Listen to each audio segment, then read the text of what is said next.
Valentine's Day is right around the corner, and we're now learning just how pricey the holiday can be. The National Retail Federation says consumers will spend $2 billion on flowers this year. New at 6, KCTV5's Joe Chiodo is talking with a local florist who says this time of year, the prices of roses certainly go up. We're here at the Fiddly Fig in Brookside. We want to give you a look at a dozen roses. This right here is going to cost you $85 for the holiday. Normally it's $75, but this increase is market-wide. It's due to a price hike in harvesting, growing, and shipping costs that are seen due to an increase in demand. The saying goes, you can't buy love, but people are making some big purchases for Valentine's Day. I'm giving them to my wife today, yes. Ken Schweitzer picked up his dozen roses a bit early. That way the surprise is special.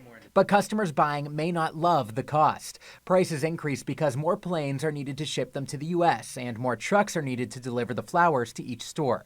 The customer, in part, takes the hit. 198 million roses were produced nationally for Valentine's Day back in 2016. Sometimes it seems excessive. I think that's why I don't get flowers every year. Sheryl White owns the shop. She has 3,000 roses set to be shipped in. That equates to about 250 dozen. She expects to order even more from her suppliers. Ecuador is probably the biggest rose supplier. A lot of flowers come in from Holland, California, Australia, Hawaii. On average, the Fiddly Fig customer will spend between $80 and $120 for the holiday. It is strictly supply and demand. Cheryl's advice, always go local. It keeps price down while not sacrificing quality. And we know it's not just flowers, but also gifts as well as candy that people are going to buy for the big day. Consumers actually are expected to spend about $18 billion in Valentine's Day gifts this year. In Brookside, I'm Joe Chiodo, KCTV5 News.